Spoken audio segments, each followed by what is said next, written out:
I got a trial version of Homedesigner Pro 2024 open, and I've also got X15 open.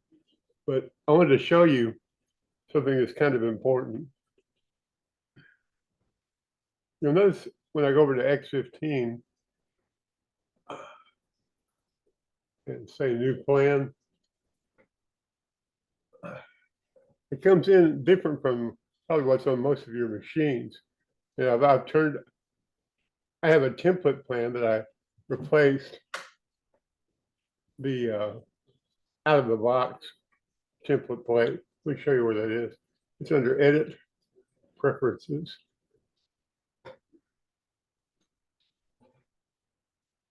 Let's see, where's that thing? It's New Plans, yeah. And here's the new plans and layouts. And it goes to this address here.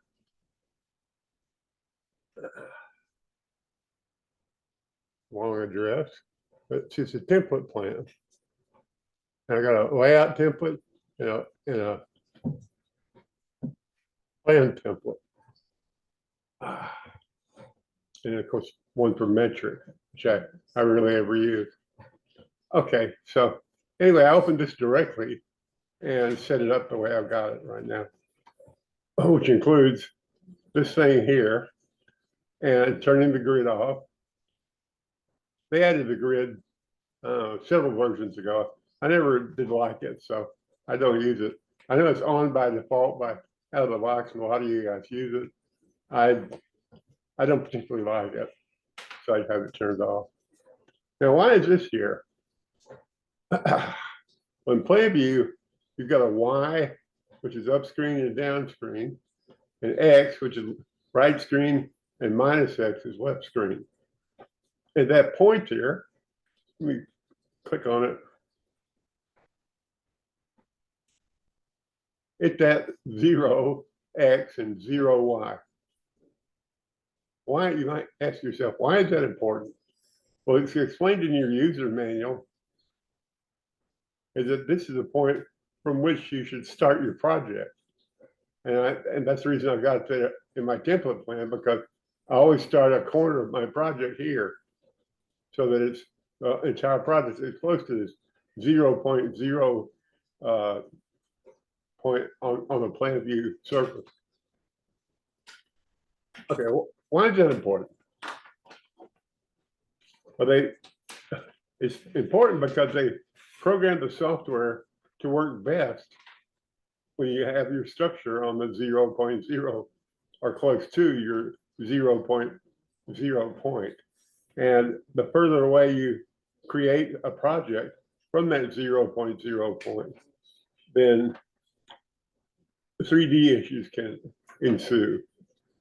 And I see a lot of threads on Home Talk and Sheep Talk about a subject that's called Z fighting. And I'll try to demonstrate that later. But I'm just going to draw a simple house here.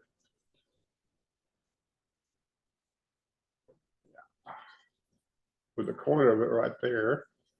And unlike a lot of new users, I usually set my defaults up for the project I set my template up and edit it for the way I usually more generally roll. And then for a particular project, if it has 10-foot ceilings, then I set that default. And if the roof species and cabinets and all kinds of things that's specific to this project, I set that up beforehand. I'm going to build roofs. This tutorial is not about building roofs. Now, let's do a 3D. And I'm not going to use Z fighting here because I got my this corner of this little building right there. Let me take this building.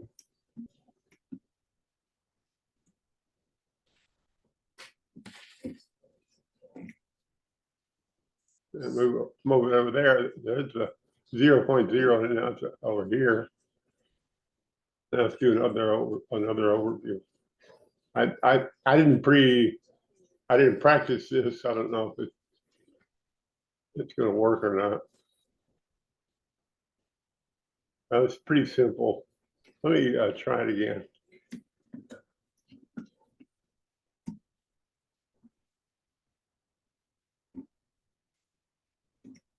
And this doesn't open it automatically at the 0.0 point. So that's the reason I put the point there. So I can quickly find it. Yeah, let's see. I can get the Z finding up there.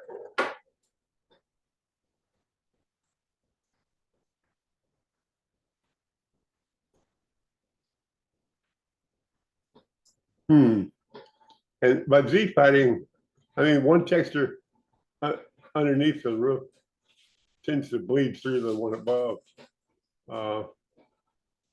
See if I can simulate that.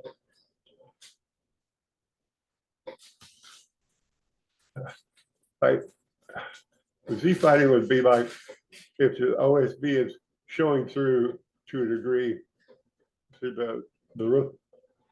It's not. I'm not making a success of this.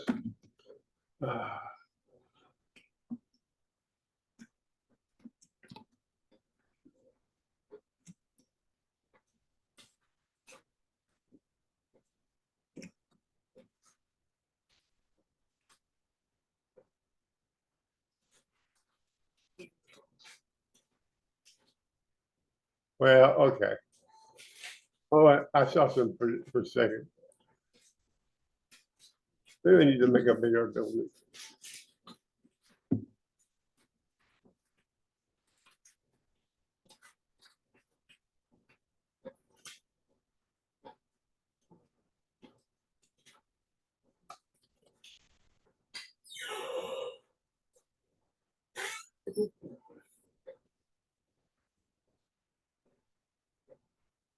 Okay.